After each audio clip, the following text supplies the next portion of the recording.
So we apologize for this short delay.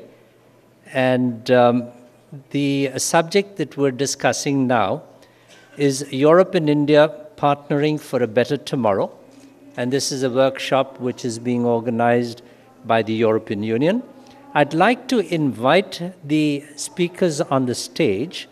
May I start first with Henriette Faergemann, Counsellor for Environment, Energy, Climate Change and Urbanisation. Then may I request Cecile Leemans, Attaché and Project Manager to the EU in New Delhi, along with Shouvik Datta, Project Manager. Shouvik, please. Thank you very much. Ladies and gentlemen, I'd like to now request Dr. Johann Hesse, Head of Cooperation, Delegation of the European Union to India. Please welcome him. And last, we don't have a seat, I think. Donald is not joining us? Okay. So there was one more name. I'm going to read him out, but he's not going to be with us here this morning. And he's the head of, Mr. Donald Cannon is the head of office of the European Investment Bank in India. You're going to do an admirable job, and it's a tall job that you're taking on. The pun is intended. Ladies and gentlemen, thank you very much. I do welcome the audience. A few brief remarks that I would like to share with you. The India-European Union Partnership for Sustainability, Clean Energy and Climate Action, and that is really the subject for discussion this morning. The emphasis will be on water. As we know, India has a very stressed water asset. All our waters, lakes, rivers, ponds, surface, underwater, all of it is highly stressed, and therefore this partnership is a very welcome partnership. Clean energy and climate change, again, we're looking at sustainability, and clean energy is a very important aspect. Urbanization, which is inevitable. 50% of India's population is going to be urbanized by 2045, and that is the estimate. One of the consultancies came up with a figure which I find quite difficult to digest. 748 million. How did they get to 48 and not 750 million as the urban population by 2050? Then, of course, we're discussing a circular economy, which is job content, job creation. And finally, clean air, which is something that India has many, many cities which require clean air. And finally, the last subject is the financing of projects. At this point of time, I'm told that we've got 2 cabinet ministers who will be making a visit to Europe, trying to generate funds. And along with the requirement of funds is also the bankability of projects, and finally, the cooperation and contribution by the Indians to make those projects worthwhile. With those few words, I'm going to leave the floor open, and the welcome address will be made by Ms. Henriette Faergemann. Ma'am.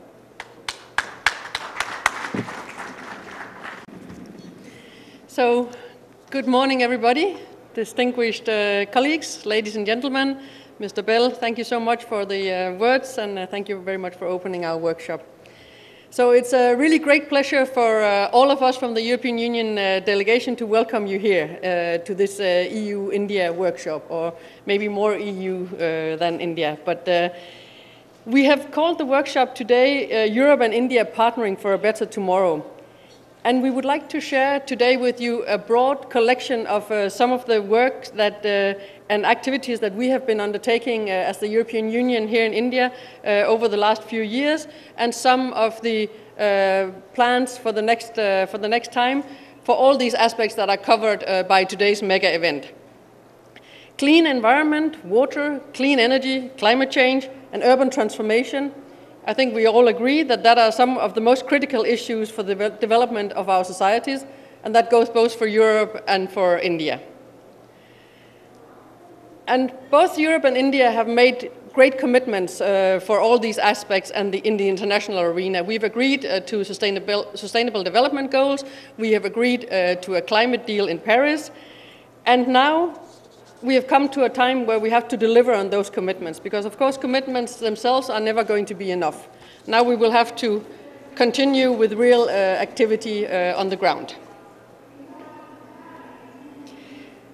So some more stunning figures to add to what Mr. Bell was just saying. By 2030, we expect that 6 out of 10 people are going to live in cities. We know the challenges that are attached to this: housing, mobility, water supply, sanitation, waste management, and many, many more.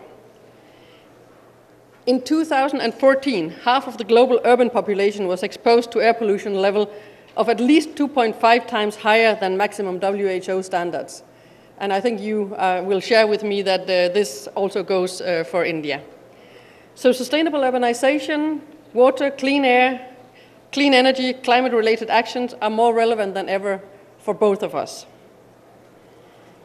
India is a very important partner for the European Union in all these areas. For example, we've had an energy policy dialogue since many years, and renewable energy is one of the clearly identified priorities. We are also, European Union, partnering with India on concrete initiatives on the ground related to offshore wind development, grid integration of clean energy produced under the solar parks program, implementation of the rooftop solar program, implementation of energy efficiency in buildings, and stepping up our cooperation with India on smart grids.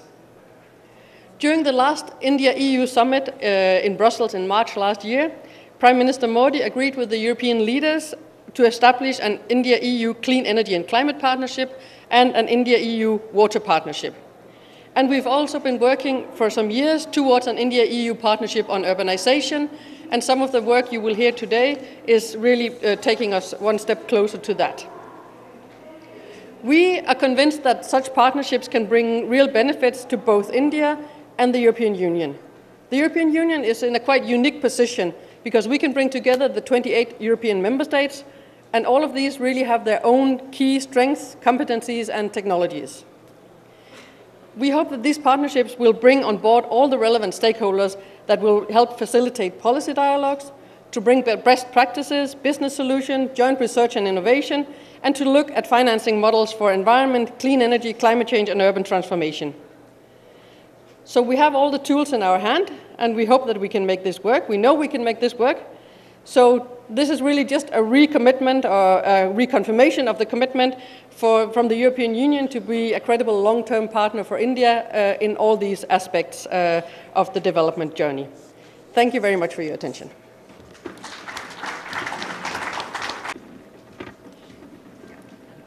Thank you for being here for our workshop. The first presentation will be about partnering for smart and sustainable cities. So I will ask Cecile, Leemans and Shouvik Datta to come and explore this subject. Good morning, everyone. I'm Cecile Leemans. I work at the delegation here in Delhi, and I have the pleasure today to present you a bit of the work we are doing today in India with EU funds. I'll be starting the presentation, and my colleague Shouvik will take over for some other projects. Before I start, I wanted to, I wanted to remind you what the European Union is, because sometimes we get the question, but what it is. And it's more than just a Schengen visa that gives you access to a lot of countries. It's more than just trade. It's really 28 member states who decided at one point in time, just after the Second World War, to put ideas, resources, policy in common so that war could not happen. So the vision of Europe is that people can live in a safe environment and that we will never have to experience the history we have experienced in the 19th century and the 20th century, which have been regular war between those countries. So since 60 years, this year actually, we have a peaceful environment in this union of countries. So since then, we have been working on many policies in common, and one of them is the sustainable growth that we are looking for the citizens of Europe and the countries as such. So Climate change is a concern in Europe. We believe that we need to take it seriously, and we have decided that whatever the development we do, we need to look at how we contribute to the global warming. And we have set ourselves quite high objectives of reducing our GHG, so greenhouse gas emissions, by 2030, have an increased share of renewable energy, reaching a third of it by also 2030, and then try to improve our energy efficiency in building and industry production and so on by 27%. So some countries will go much beyond that. Germany wants to phase out all fossil fuel power plants by 2050. But some countries who are in another path of development will do as best as they can. But this is a common objective to which each 28 member states will be contributing. And we know that we cannot work without cities. Why? Because in the European Union, urbanization is a reality. 75% of the people in Europe live in cities. And these cities consume 70% of the energy and also generate 70% of our greenhouse gases. So thinking that we can work on emissions, on energy efficiency without englobing the cities, we would fail. So we have developed a concept of smart city where we have clearly given power to the cities to develop their own action plan and be part of the achievement of the target. So what is the concept of smart city in the European Union? Well, it has a six-fold concept. We look at governance, where we believe that the communication between the local government and the citizens has to be two-way. The government has to be transparent, and it should work on an open data system. We believe on a smart economy where new jobs, new products, industries can be developed because the cities have the enabling networks to develop those industries and create new jobs. We believe in smart mobility where people feel they don't need a car anymore. So as an example, I can take Barcelona, where we are demolishing flyovers instead of building new ones because we try to reduce the impact of cars in our cities.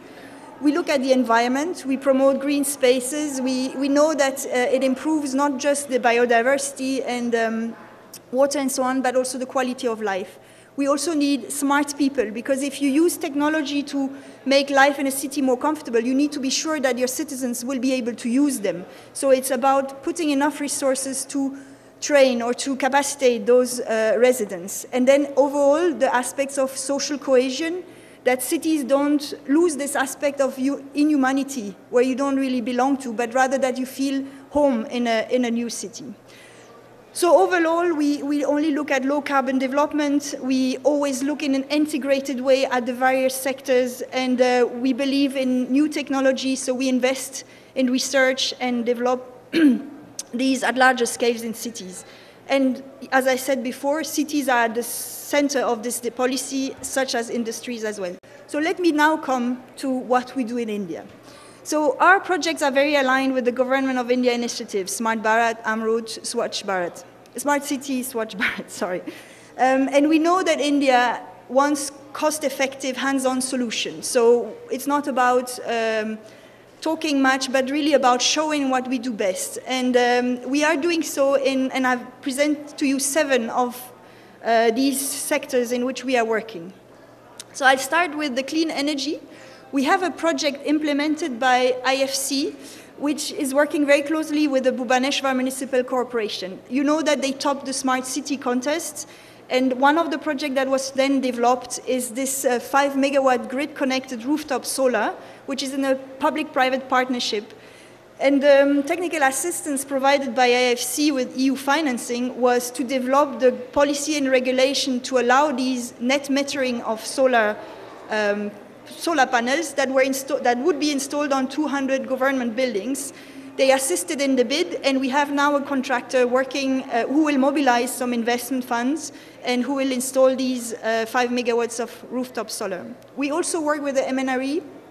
We have a cell there who provides technical assistance to support states in developing their rooftop solar policies and so on. The second project is on energy efficiency in the building sector. Here we work with the Bureau of Energy Efficiency, but also in 4 states where we provide hands-on technical assistance to develop the policies that will allow them to adopt the energy building, conservation building codes. So, for example, in Maharashtra, they are now ready to notify the codes, and we should be able to start looking at the process and everything quite soon. The idea is also, for a very concrete example, support these states in retrofitting existing buildings to make them more energy efficient, and for this purpose, we can share best practices we have in Europe, like the passive house retrofit toolbox. Also on energy efficiency, we work on ICT standardization. So ICT standardization is a very technical field, but it's about improving the communication of tomorrow. So these people at a high level are working on 5G communication, machine-to-machine, intelligent transfer system. So it should help us to be in a more global way, global working together and allowing our buildings and our cities to be more intelligent. So I presented in the right corner up there, an example of what the city of Bordeaux in France has done to reduce the energy consumption of their university. So they connected the whole university, the boilers, the heaters, to a central system so that they can make the water heat when there's low energy demand and reduce the energy consumption when there are peaks, so that they always try to reduce the cost and have less impact on the environment. We also have worked, or are still working on solid waste management with Delhi and Mumbai.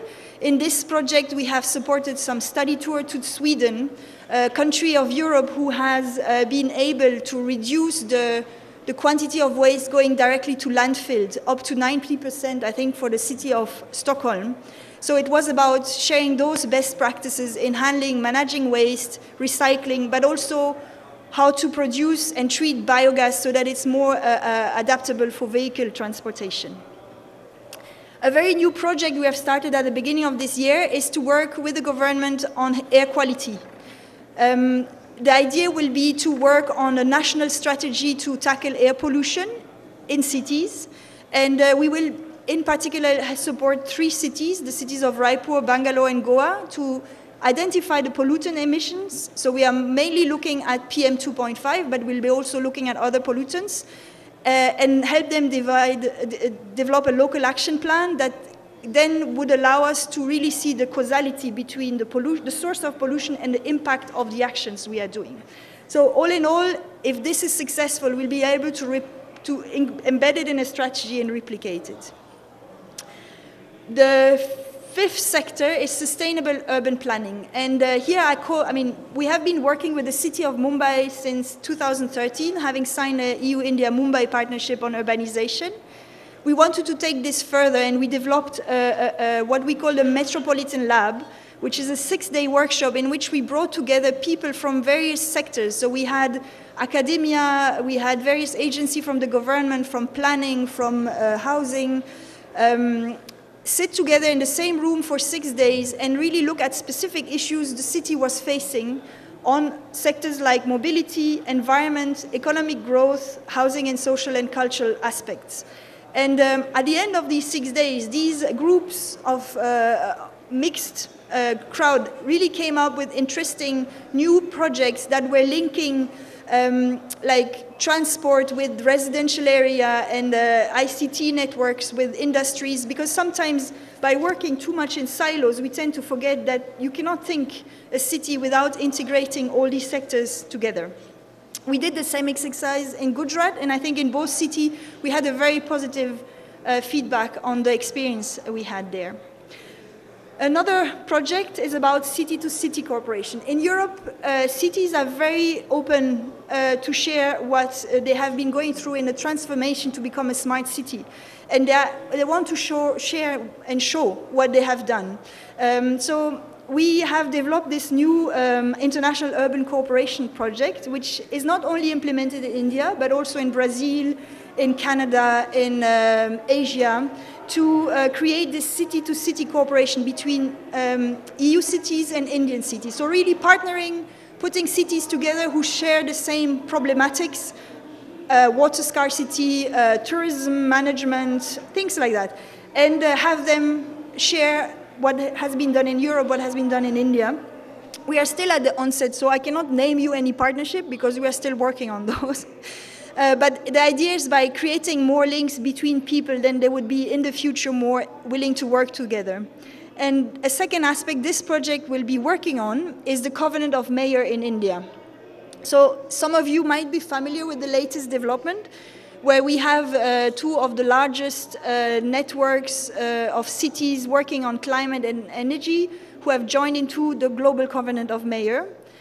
And the project will support the setup of the Indian component. So what is it? It's a project that believes in decarbonized, resilient cities and on the fact that they can take their future in the hands. So we look at mitigation and adaptation measures that can have an impact on emissions and also follow it through. So it's not just doing plans, but also implement it. So it would contribute to India's commitment to the Paris Agreement. So I have a small movie, if technology allows, I will be able to show it to you, that speaks about the Covenant of Mayor in Europe in better words than I can. And after that, I'll pass the floor to, after the movie, I'll pass the floor to Shouvik to take on. But I don't have the sound, I guess. Floods and droughts pose challenges to our city's economic development, and more importantly, to our quality of life. In Europe and the world, as we rely on all these, the way we have been managing them over the past decades has been harmful to the environment and to us. Cities have a negative impact on climate change. At the same time, they are affected by it. Air and water pollution, waste, heat waves, floods and droughts pose challenges to our city's economic development, and more importantly, to our quality of life. In Europe and the world, cities haven't been waiting for someone else to make decisions for them. They are taking action. Over the past years, they've been reducing their greenhouse gas emissions to mitigate climate change and have been adapting to its unavoidable effects. Malaga in Spain is working with the residents of one of its most deprived neighborhoods to refurbish social housing and private buildings. The city has installed a cogeneration system that produces hot sanitary water and has helped to insulate roofs and walls. As a result, people save money and energy and are better protected against extreme heat and cold. Gdynia in Poland centrally controls its traffic lights and adjusts them to traffic flow. This helps the city reduce traffic jams and emissions during rush hours. Road signs provide up-to-the-minute information about current traffic conditions and warn drivers of dangerous weather-related road conditions. In Lisbon, Portugal, the City Council is turning former brownfields into urban allotment gardens. These green spaces absorb carbon emissions, retain excess rainwater, and can help cool down the city, making it more resilient to heavy rains, water scarcity, and heat waves. This is what adaptation to climate change really means. These are just a few examples of the solutions developed by cities that have joined the Covenant of Mayors for Climate and Energy. As a signatory, a city commits to decreasing CO2 emissions by 40% by 2030, increasing its resilience by adapting to the impacts of climate change, cooperating with peers to improve access to secure, sustainable, and affordable energy. Being part of the Covenant of Mayors community offers enhanced international visibility to the city's commitments and actions, tailored support to the preparation of an action plan, extensive information about funding and financing possibilities, and opportunities to network, share, learn, inspire, and get inspired. Let's build sustainable, climate-resilient, and vibrant cities together. Join us in the Covenant of Mayors community.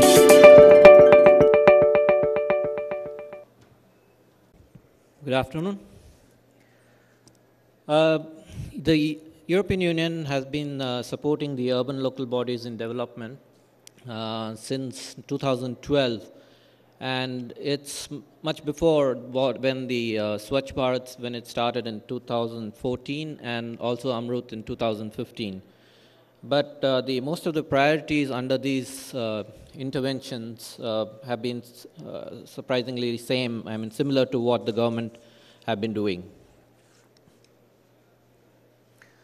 So broadly, the objectives of these and these interventions have been to promote integrated action to improve basic municipal services, which include water, sanitation, and solid waste management, empower urban local bodies to effectively execute the government flagship programs, contribute to local economic development, and also implement inclusive and participatory governance.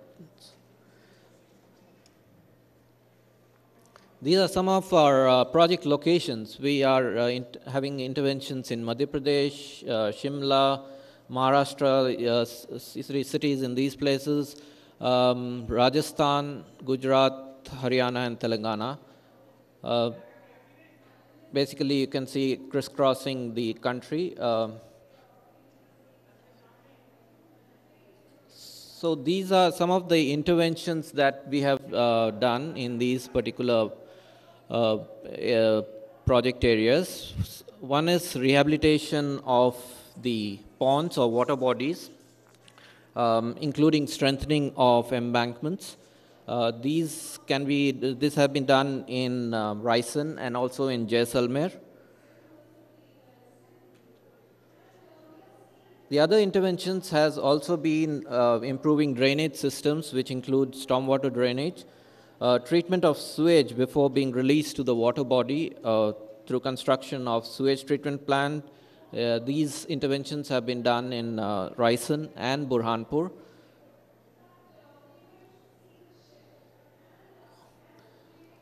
The other interventions include waste segregation in slums and also in town. The waste segregation in slums that have been done in Pune, and also the collecting of segregated waste has been done in Kishangarh and also in Jaisalmer Fort, which is probably one of the only inhabited fort in the country.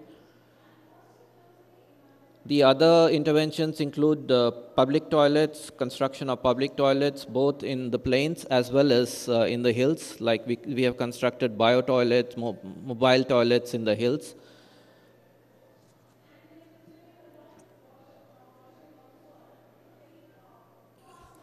The other interventions include segregation of, the construction of bowels, recharge of bowels through water harvesting structures. And these have been done in Solapur in Maharashtra and Jaisalmer in Rajasthan. Finally, development of urban local bodies cannot be successful without active participation of the citizens. As we feel, the citizens are the closest link to local authorities, and enabling citizens partnership has been the focus of our interventions across all the projects. Specifically, in two of our projects implemented in Nagpur and also in Ahmedabad, Warangal, Karnal, and Jabalpur. The focus has been primarily on improving participatory governance, improving diversity in planning, and so on and so forth. So, European Union as such, across all their projects, the focus has been primarily on improving citizen engagement. And through such pilot projects, through small interventions, through small grants that we have provided to these urban local bodies, we have tried to bring in as much sort of results as possible. As Cecile has already mentioned, that we have been trying to engage with local authorities, and probably in future, some of these interventions through the International Urban Cooperation some of the policy decisions and policy engagement, policy dialogue with these local authorities will be enhanced.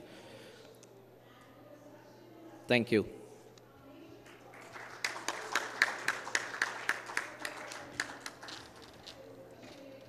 Thank you for this interactive first presentation. We will move on now to another subject, which is water. And I would ask Mrs. Henriette to show us what EU and India is collaborating about water challenges. Let's see if we can get the video to play at the end, the IUWM. You can go to these people over there and see if we can hear. Okay. Just take a try. So, thank you very much. I'm back again. Maybe some of you were in this room yesterday at the same time. I was also giving a presentation about water at that time, so I worked overnight to make it different in case some of you were already here. I didn't want to bore you saying the same. I will say, though, that India and the European Union has agreed on a water partnership. I said it already in my introduction. The water partnership was agreed in the summit between India and the European Union last year in March, and it was formalized by the signature of a memorandum of understanding between Minister Uma Bharti and our Commissioner for Environment and Water, Mr. Vella. You see their signatures there in the picture. The reason why we decided that it would be useful to have such an India-European Union water partnership are quite many. India and the European Union have a similar structure. You heard already that we have 28 countries, give and take a few, and you have give and take 28 states in India. We work together very much in a similar way between the European member states and the European Union as Indian states work with the national government. So there is a quite similar structure that makes it useful for us to share, compare notes on many different things. We also share a lot of similar water challenges. India is looking through some of the flagship initiatives for sustainable solutions for water management.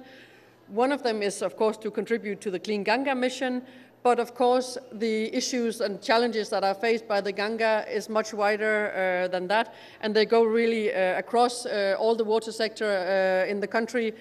So there's a need for solutions to have water security for the growing domestic, agricultural and industrial sectors throughout India. Some of the key water management challenges in India is that the water demand does not match with the availability of the water resources. So sometimes we have too much, sometimes we have too little water, and quite often we have it in the wrong place. There is a high spatial and temporal variability, so that means that rain comes in the different times and places not as we would hope it to be, and that leads to floods and droughts. We have pollution to deal with, urban pollution, industrial pollution, agricultural pollution.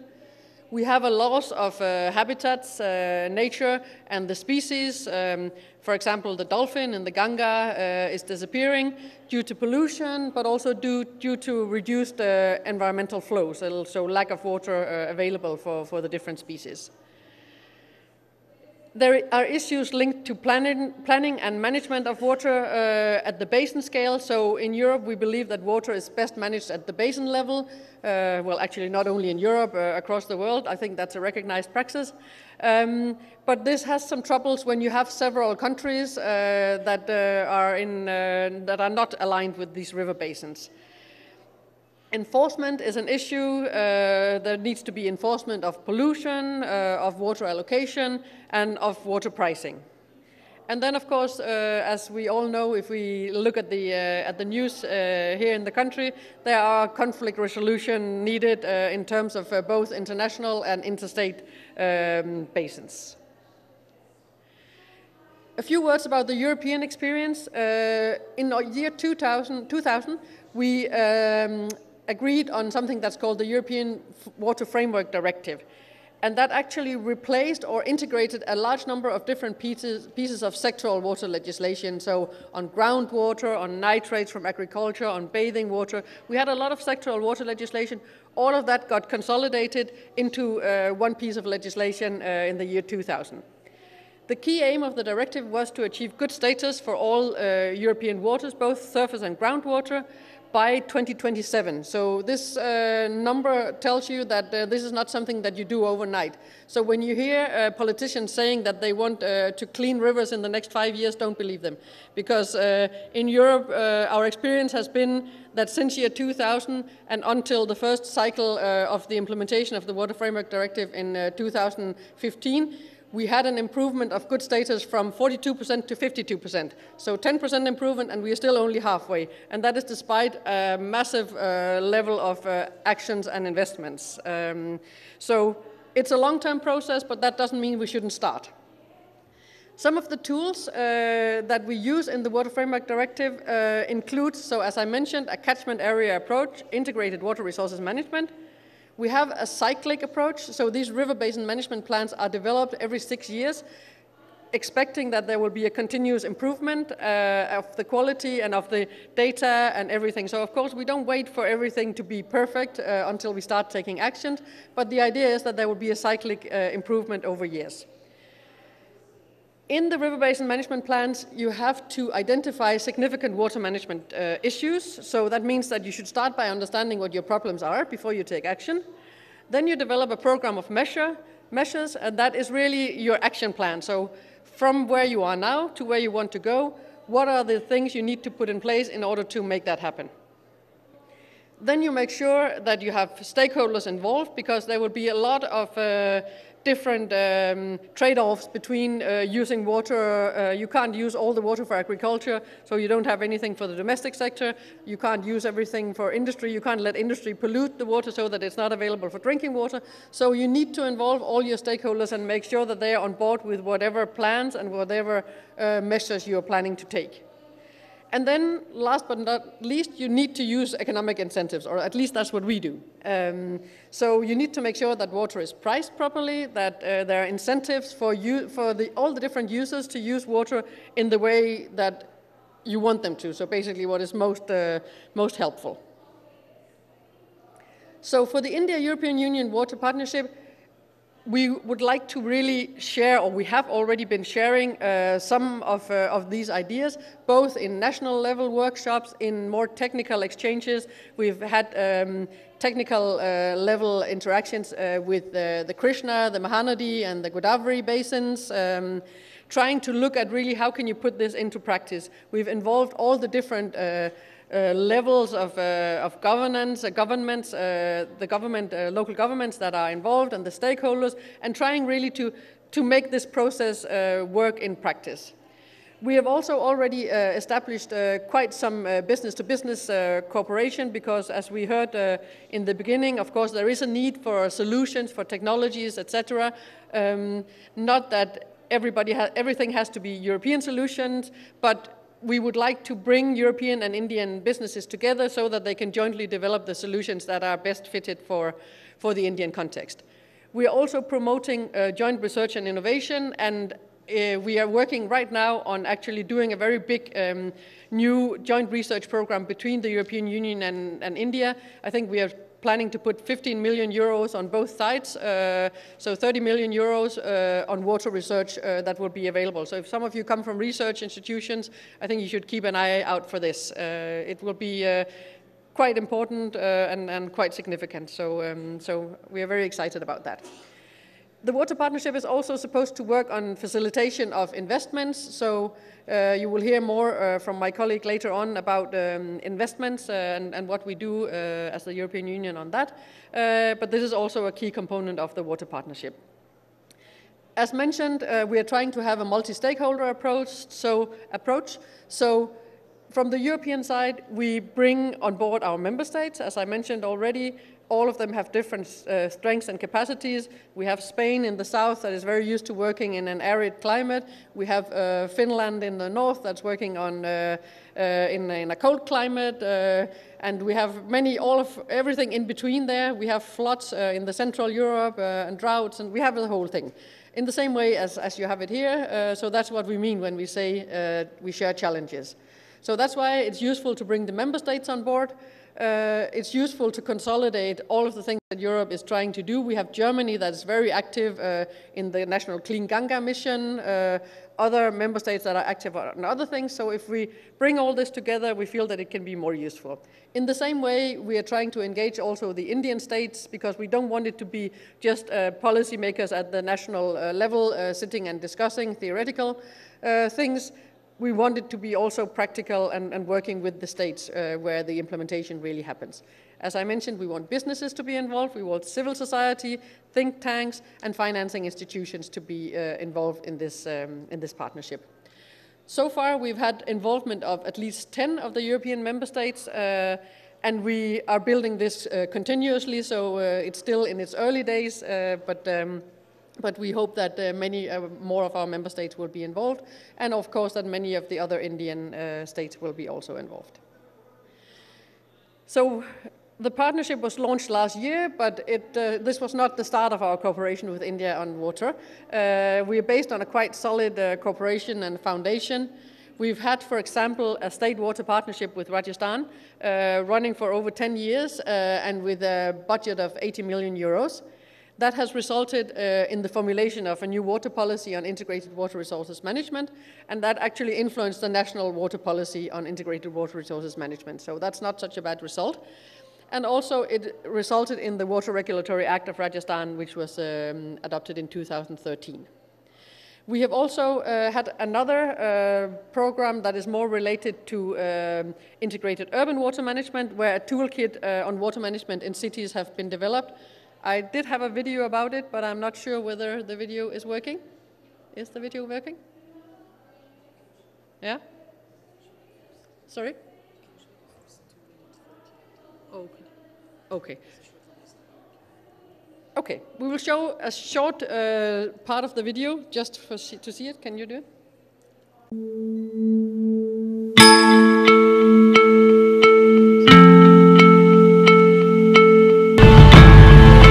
Water, a basic necessity for human survival, is facing urbanization pressures. Cities are already facing issues related to water quality and water availability. Floods, droughts, leakages, polluted water bodies, depleting water table and groundwater contamination are some of the common issues faced by Indian cities. In this context, IUWM provides an alternative pathway which promotes water supply, wastewater and stormwater as part of the same loop. Closing of the urban water loop emphasizes the need to reduce the amount of water entering and leaving the city by using water in varied forms, from varied sources and for varied purposes. Adopt IUWM, or Adopting Integrated Urban Water Management in Indian Cities project, is funded by the European Union and has been implemented by ICLAI South Asia in partnership with ICLAI European Secretariat and the Association of Flemish Cities and Municipalities. The genesis of Adopt IUWM project lies in the European Union-funded Switch Research project, which was implemented in 12 countries. ICLAI is trying to build with experiences in Europe to bring those experiences to India and further take it forward with the Ministry of Urban Development on the need as to how to actually implement this project across the country. I've provided some interesting, innovative approaches, some models and some toolkits for the municipality to take this forward. Adopt IUWM project has been implemented in 4 Indian cities. All these 4 project cities have looked into this IUWM, Integrated Urban Water Management process. They worked on the toolkit and they have implemented the toolkit on ground in last 3.5 years. The IUWM process basically is a 6-stage process which guides cities through understanding how water is flowing through their city and then manage it through constitution of multi-stakeholder platforms which will help them identify the issues related to water supply, wastewater, stormwater, and look at them as integral elements of a single loop. In the Thank you. So that worked almost as it was planned. So this shows you what we've been doing on integrated urban water management. So coming back to the India-EU Water Partnership and what we plan to do next. So we have managed to agree on a work program with the Ministry of Water Resources. That is our main contact, but of course also working closely with the Ministry of Environment and Ministry of Urban Development. And these are some of the priorities that has been identified. It's a very open process, so this is just kind of a guideline for what we will be working on. But again, we will also take some of the experiences from the project that we just showed, that we've been doing before, and see how we can help disseminating them and bringing them really more to life. But some of the priorities that have been identified, you see them here. Sustainable development of river basins, river rejuvenation and river restoration, ecological flows, water use and irrigation, both in terms of efficiency and solar pumping, sustainable and optimal groundwater use and recharge, capacity building and organizational development, and water accounting and water quality index, where we have set up a task force led by the Ministry of Water Resources and really with all the different agencies involved in water in India, where we are trying to, first of all, the water accounting is trying to really get a methodology in place to understand exactly how much water is available at different times in different places in India as a first start for the planning of quantitative water use. And the water quality index is really trying to bring together a lot of different data that exist with different agencies, putting them together in one map, which will make it possible to start this prioritization of investment that I was mentioning. So having the data to understand where is the most heavy pollution load and then planning the investments accordingly. So this is something that we are very excited about. The Water Partnership will continue to develop over the years, and I hope that you will all take part in it in whatever way you can, because actually it will only be as good as we all can make it, so I hope we can build it together. Thank you very much.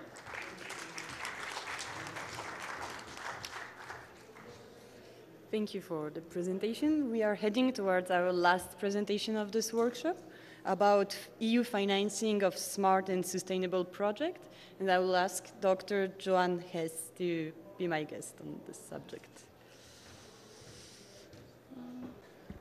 Right, ladies and gentlemen, after some policy discussion and presentation on our project and our policy dialogue, I'm coming to some very exciting topic now, which is the topic of money.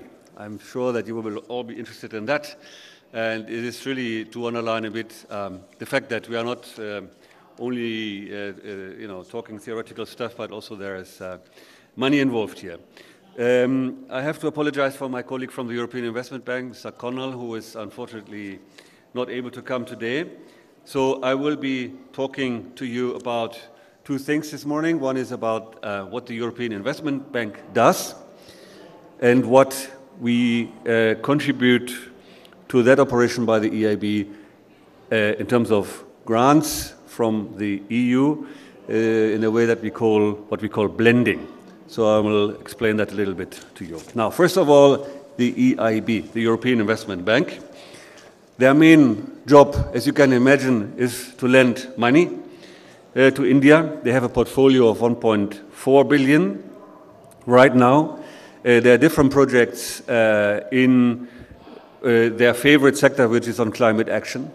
So there are projects on SME, there are projects, there are projects on solar energy, there are projects on adaptation to climate change, there are projects on energy efficiency and transport, and there are projects on SME support. And the portfolio is quite substantial, as I said, 1.4 billion already. They also do other things, like they manage this blending, which I will explain in a minute, and they will also be pleased to provide advice on some of their projects which they have, for example, on administrative or project management, capacity building, and other things. But as you can imagine, as a bank, their main job is to lend money. I would just like to highlight in a very simplistic way how this works. Life is a cycle, as they say. And that principle applies also here. So a lending project starts with an identification. then many of you will know this. I apologize if you know this all. We continue with different stages to check the feasibility of the project. For example, in the beginning, we will look at basic feasibility issues, and later on, we will look more into more technical issues. And we will also check that our environmental conditions are met, that social standards are met, etc. And up to here, you will imagine that the European Investment Bank is directly involved and is also the main actor to manage this appraisal process.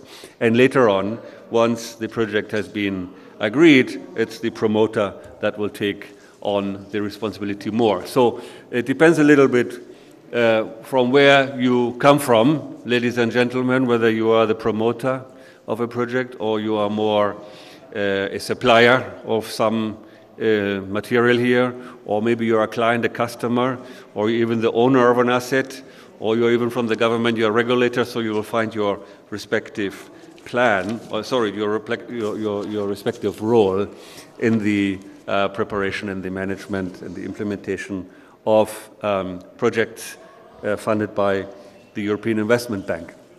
Now, one very important point I like to highlight is that the EIB funds usually up to 50% of a loan. So if you have an example here where out of 100 something units, the debt part is 60, then the EIB will fund half of that. And that means that usually the other half comes from other financial institutions, and usually they come from institutions such as, for example, the Asian Development Bank or KfW from Germany or AFD from France. So there are some usual suspects with which the EIB works together. There are different roles of different actors which I mentioned. And the last point here that I like to highlight is that that might be of interest is the usual size of operations of the European Investment Bank. If the EIB provides a direct loan, like a sovereign loan or something, the usual, the minimum or the average size is about 100 million euros. So, for example, we have projects of the EIB in India where they are funding the metro of Lucknow, for example, and I think it's a 500 million or something project so far. So just to highlight, for direct loans, we are talking quite substantial volumes. But the EIB also lends indirectly, that means through other intermediary banks, and then programs can also be much smaller. But that's the magnitude of what we're talking about. So let me come back to this idea of the cycle. As I said, projects start with an identification, so please, if you have ideas, contact the EIB and send your proposal to them. Keep in mind that they will only fund 50% of a loan part. This is very important. Now, when it comes to timing, this step of doing the appraisal takes usually 2 to 3 months. The third step to approve the project and to have it checked by the management board, committees and board of directors and other things, again, will take about 2 months. And to have it signed for another month. And if you then include the step disbursement of funds, you're talking somewhere between 6 and 9 months. So this is the important message I wanted to pass to you, how long it will take for a project to be approved. So 6 to 9 months in total is what it takes. Now, it might happen, ladies and gentlemen, that when you are proposing something, you're having an idea about a project, that you might realize that there is a difference, in fact, between a very, very simple standard design of your project and another design that could be probably more environmentally friendly, or could be better to protect our climate, or would be better to protect biodiversity, or many other, would have many other effects on what we call the public goods. So if you come to that realization that your standard design results in one level of financial returns, but if you would do a better job to protect the environment, biodiversity, or to do something for our climate, your project would not be that feasible. That's where we are coming in with this idea of blending. And this is what I would like to explain now. It is exactly this idea that through a provision of grant funding, in addition to the loan part, you would be able, in some cases, to make a project worthwhile, or at least increase the financial returns to a level that your project might be worthwhile, like it wouldn't be without that blending.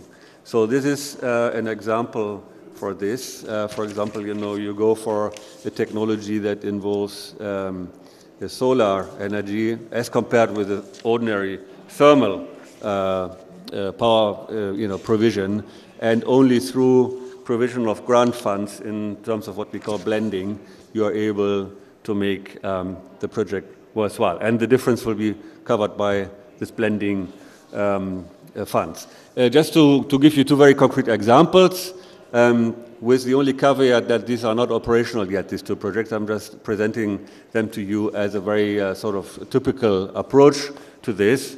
One project, I mean, both of them we have recently signed with the French organization AFD. And the status is that now this French organization is finalizing their agreements with the government of India, so it's not operational as such. But the ideas are as follows. In the first project, these grant funds allow this project on housing to be pro-poor, and it allows this project to apply energy-efficient technology. And we believe that without this grant, this wouldn't have happened. So the grant itself is spent for two things. One part goes into an investment component, 9 million euros, and the other part, 3 million, goes into technical assistance to help with the planning and the implementation of this green housing technology. So that's one example. And the other one is on a, it's called Mobilize Your City. So this is about energy efficient, transport policies in some cities of India. This is a 130 million loan, which is again complemented with a 3 million grant.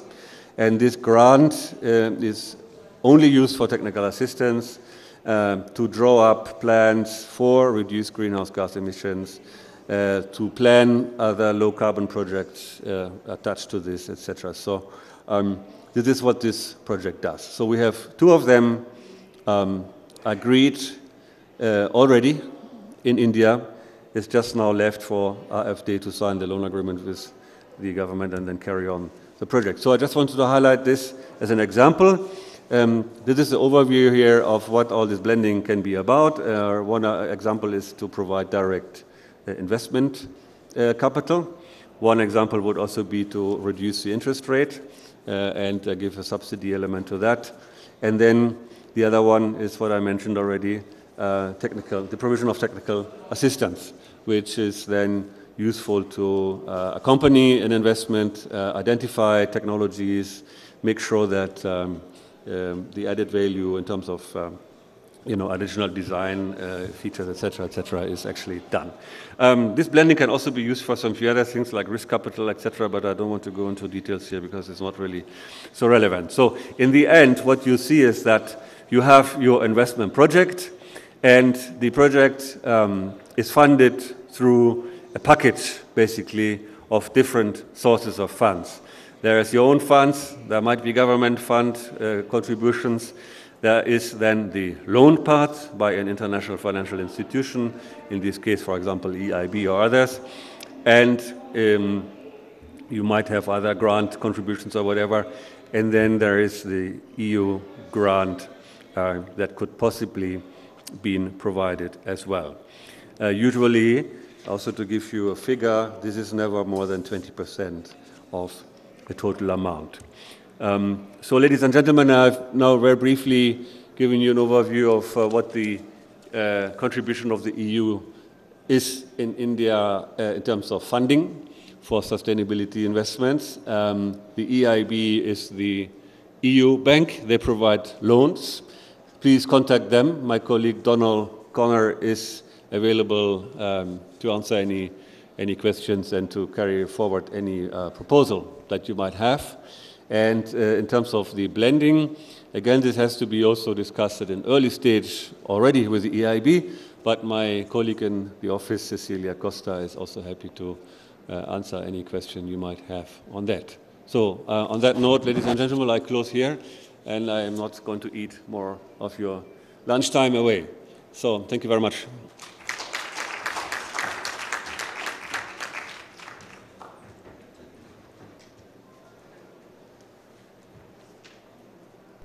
Hello, can you hear me? Okay, so thank you very much. This was quite a lot of words from our side. Now we would really like to hear any comments or questions that you may have from your side. Okay, there is one there. Please introduce yourself and say who you are asking the question to. Thank you. Good afternoon, everyone, and welcome to India. My name is Surya Jidigunta. I run a think tank called 3P Foundation, and my question is to Henriette. In your video presentation, you talked about creating the water loop for the cities, right? But most of the Indian cities, they have these legacy isolated distribution grids. So now, how are you going to integrate all these legacy isolated distribution grids? By retrofitting or by replacing everything with a new loop? How do you do that? That's my question. Thank you.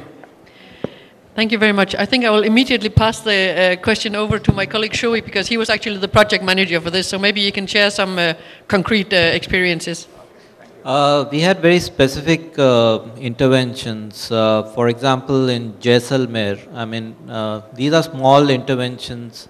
And in Jaisalmer, what we had done is, as you know, like in 2006, there was this flood, you know, in Jaisalmer. So what we identified out there was this water body out there, Gadesar Lake, and there are a series of lakes out there, and these are interconnected. However, these lakes are basically silted, you know.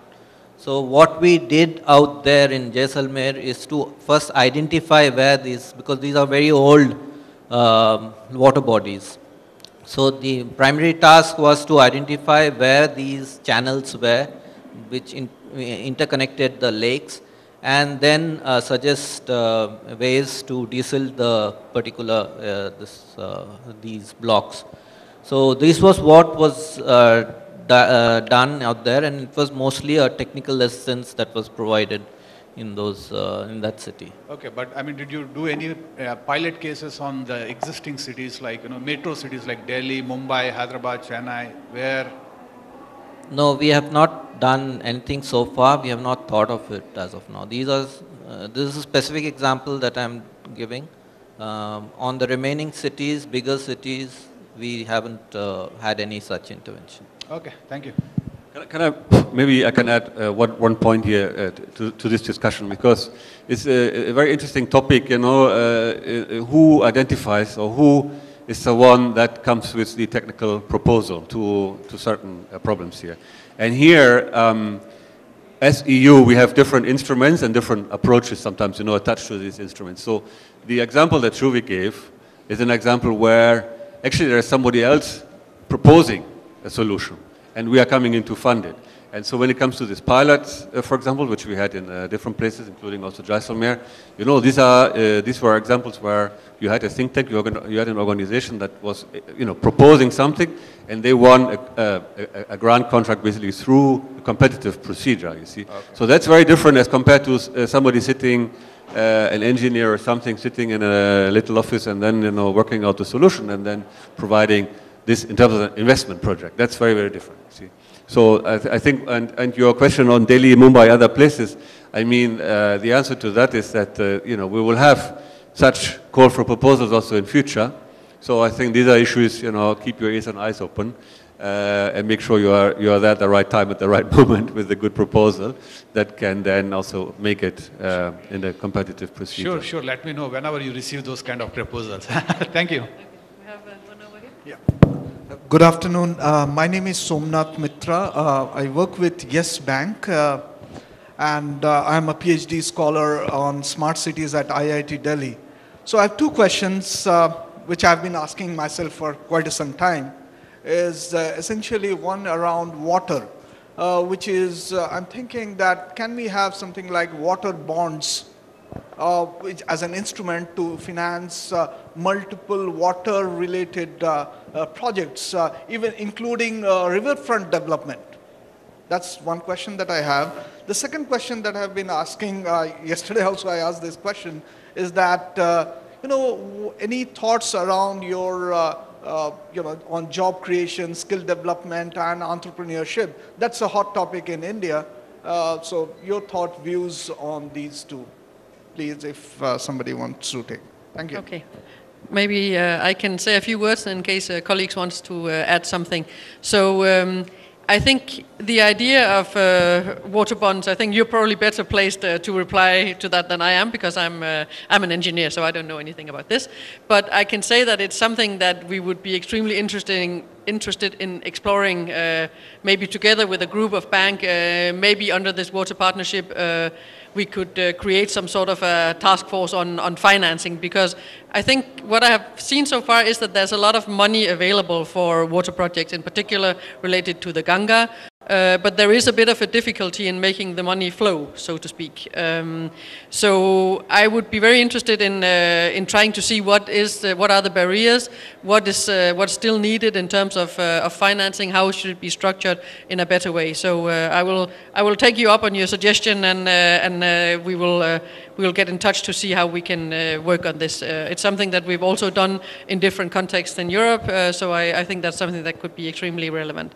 The second question related to skills development, it's also something that we've been looking into. For example, under this, so under each of these partnerships that I described, under the water partnership, but also under the clean energy and climate partnership, we will have not extremely large sums of money, but some sort of money for actually driving the programs forward and the partnerships forward. And one of the components that we were thinking of, for example, for clean energy and climate change, a very significant issue is, of course, air condition. But it's not only how much people use their air condition, it's also how it's maintained. So you have a large group of people who go out to people's houses and fix the AC whenever it's broken. But if these people are not properly educated, then actually the gases that they will let out during that repair process will be a significant problem. So this is one of the components that we have been thinking about for skills development. But again, it's something that these partnerships, I mean, we want to develop inside the partnerships. So any ideas other than this, which is just an example, would be very welcome. Yes. Maybe I could just add one point to this, and I'd just like to reply to your question with another question, and that is, are you sure that money is the problem to these issues? Because I have the feeling that there's a lot of money out there, and there are many cases where money doesn't seem to be the problem per se. It's more, I don't know, institutional arrangements, or I don't know, procurement rules or other things that are more, the stumbling blocks here than the actual amount of money. So I think the question then is, if you are proposing some financial architecture for something, the question is, is this making the flows of funds somehow more efficient as compared to how it is already, or is it what exactly is it? But we have a lot of experience, in the places where we work, especially with the smaller grants, where money is not the problem, really. I mean, there's a lot of money coming from the central government, and these guys basically have a lot of problems now to use all this money. On skills, just to also say that this is a topic that the government of India is always presenting to us a lot, and we are working on, say, how to find the appropriate response to that, because it's not so easy. Again, with our instruments to identify the right one. But I think it's a good idea to think of connection between these skills and the topics that we're discussing here, these partnerships and this sort of dialogue forum. So that's what I would like to add. Thank you. Sir? Yes, please. I am H.S. Sharma, IIT Bombay graduate, 1963, M.Tech from Imperial College, London. I just want to bring to your notice ground realities. How can European help at all? Air pollution in Delhi. Huge number of agriculture waste is burned in Punjab. That shows in a tinge even on Himalayas in NASA photograph. I don't know what can you do in air control, which is not part of Delhi. It comes all the way from Punjab. They are burning agriculture waste when they harvest the rice crop. Number 2, if you go to Jaipur, they have a textile. There is no treatment of waste. If they are printing blue color textile, the people living outside, they will get blue color water from their hand pumps. Similarly, you come to Ghaziabad, you will get blue color water, yellow color, depending on whatever they are printing in Sanganer. This is ground reality. Come to Ganges River, come to Kanpur. They are huge, these hides, and they use potassium chromate for dehairing. And that is straightly led to Ganges. No effluent plant is there for the show, but it does not work. I am sharing ground reality. Maybe some of you can give your thoughts. These are real ground problem. Air pollution in Delhi, nothing to do with Delhi. It comes from all the way from Punjab, Haryana. They are burning thousands and thousands acres day in and day out from last so many years. These are my some small submissions for you. Yeah, we live here, so we know exactly what you're talking about. So I can say that we had exactly the same situation in Europe up to some time ago. We actually, on air pollution, still in some parts of Europe, we have the same issue. What is extremely important, of course, is legislation, but legislation is not enough. Implementation and enforcement is very important. So one of the things that we try to tell whoever we speak to, be it the government or local authorities, whoever, is that you have to have legislation in place and you have to enforce it. And you also have to have support schemes because, of course, you cannot just suddenly dump a burden on farmers who have been used to a certain practice for a long time. So you have to be able to design support mechanisms, different schemes that will make this work in the long term. So we're trying to share this experience, but thank you for the reality check. Hello. Good afternoon. Greetings to everybody here and the panelists. My name is Anil Sachdev. I am a former UN advisor to government of Vietnam. And before that, I led World Bank projects in India and some strategy initiatives where I designed the strategy for something that is now have been implemented as a Energy Conservation Act 2002. That's where I come from. I have a small question for Dr. Hesse. You mentioned about the risk capital. I just wanted to understand, do you or could you share the kind of tenor and the end segments of the market where the risk capital could be or is provided to provided by EIB, and is it restricted to government entities or is it open for private markets as well? I mean the private owners, the developers I am saying. Thank you.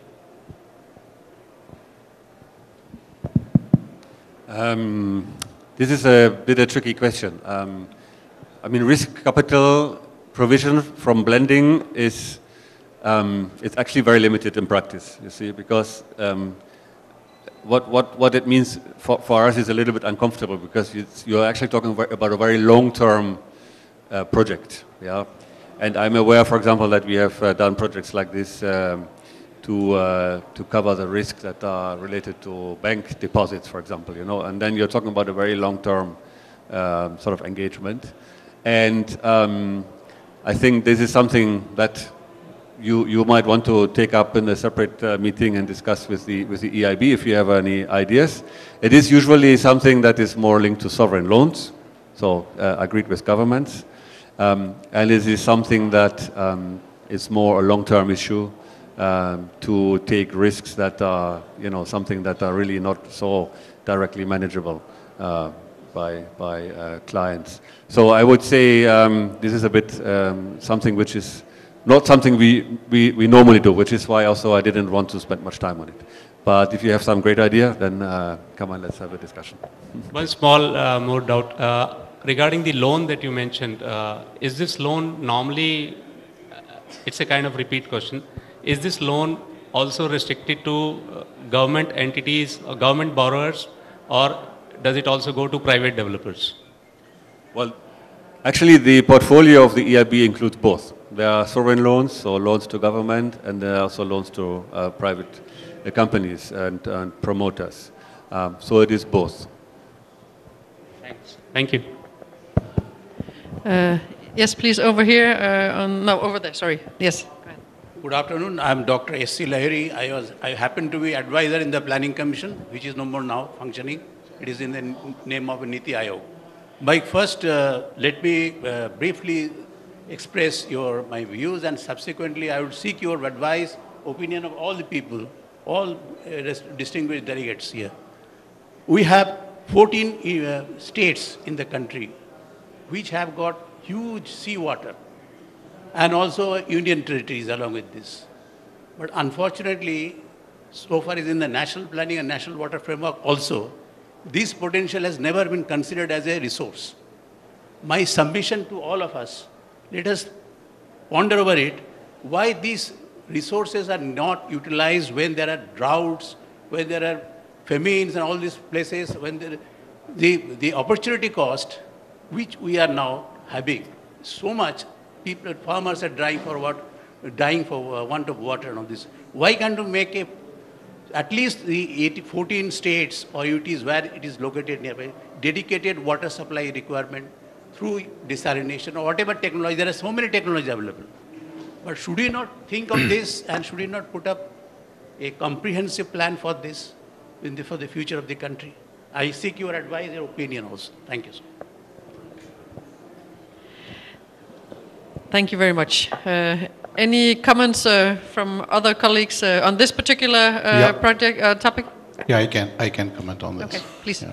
Sir, I think what you said encouraged me to speak, because I just want to say the reverse of what you are saying. Desalination for India is luxury. A country where people do not have toilets to go to shit, we should not talk desalination. What you should rather talk about is how the flood water can be directed and is stored and used for creating two things. One, underground reservoirs near the coastal belts so that the groundwater salinity is controlled. And second, how the funds can flow for creating underground aquifer recharge in the areas like Latur and Maharashtra. Thank you.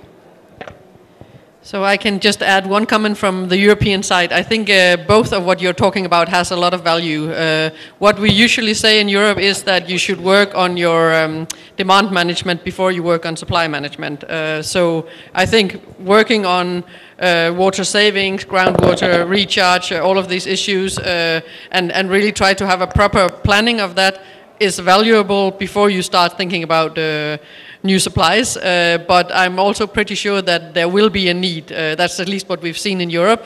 In some of the southern countries where we have a lot of water scarcity and droughts, there is a need to also have desalination. Then we try to do them without the use of fossil fuel, do them with solar, but thankfully we have a good climate here for that. So, so I think there is a scope for that. So both I think would have a value. You can hear I'm a diplomat. And drawing glacier from Antarctica, latest. They are bringing a glacier, dragging all the way from Antarctica. They will install it near UAE for water. So this is another solution for benefit of all of us. Okay, you wanted to add something, Johann? See, my question is to Henriette now. Yeah. My question to you is now, since you come from EU, which is, lot of diversity with different countries. Do you have same kind of water pricing policy for each country, or depending upon their own wish list, like we have UP, Bihar, they can decide the right on to price the water? So what we have is a framework that applies in the same way to all the European countries. It's based on recovery of cost. So that means basically that the consumers of water have to pay for the price for what it costs to achieve that water. that could be, that's both including the cost for actually getting the water out of the ground and get it cleaned and get it supplied, but it's also about the upstream protection of the water resources. So all of that is integrated into the price of water, the way we do it in Europe. Of course, these costs will vary from country to country because it's not as expensive to do it in certain parts as in others, but the principles are the same. And then the other principle of the water pricing is that it should be incentivizing. So it should give an incentive to for industries, as I was mentioning, for industries, agriculture, whoever, to use water in the most efficient way. That doesn't happen really throughout the European Union yet.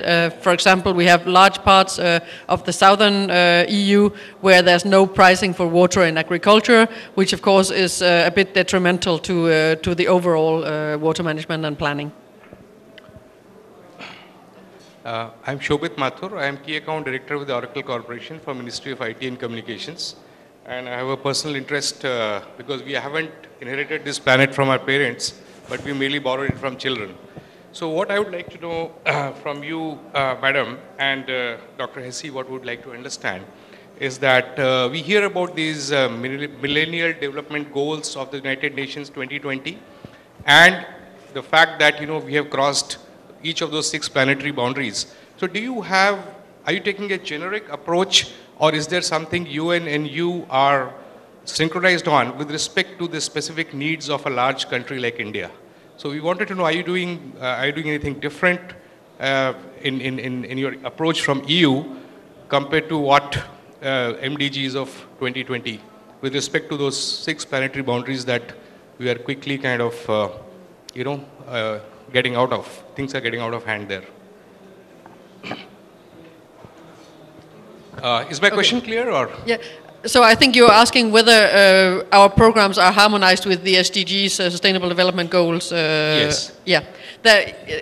Of course, yes, they are. I mean, we are trying to make sure that the partnerships that we are proposing can be helpful both for India's flagship program, so the more national level agenda, but also for the international agenda. So it should not be, and also I think India itself is doing the same. So the Smart Cities program is part of India's commitment to the Sustainable Development Goals. So it should not be seen as, different objectives. So it's really, our partnerships can be one of the tools that India can use to do the work that it has committed to under the Sustainable Development Goals. But of course there are also other partners. I mean, India has a lot of activities with Japan, US, whoever else. So the idea is that to try to really make all this work in the same direction.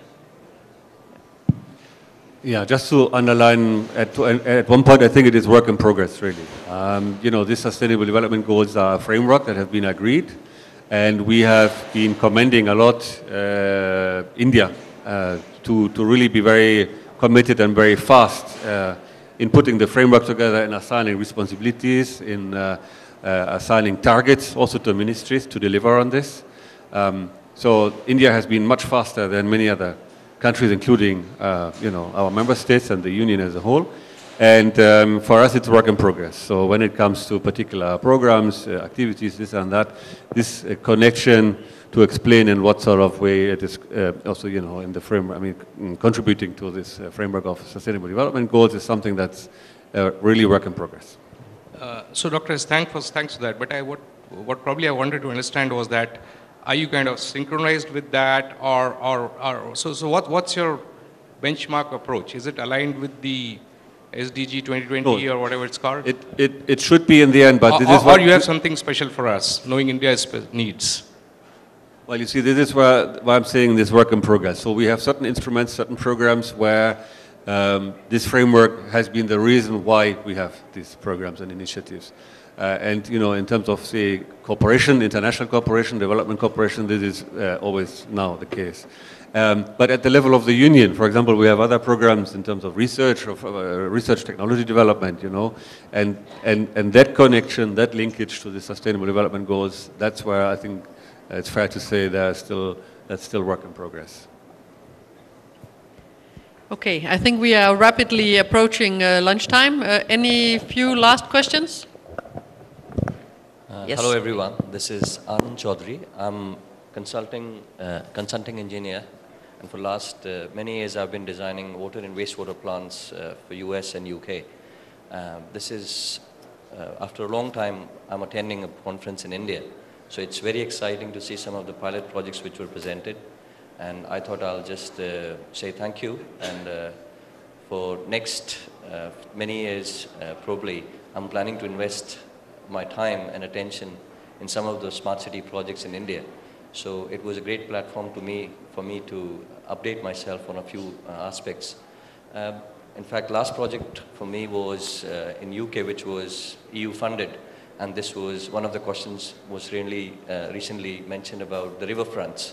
So I just wanted to know, after this observation, just wanted to know any pipeline projects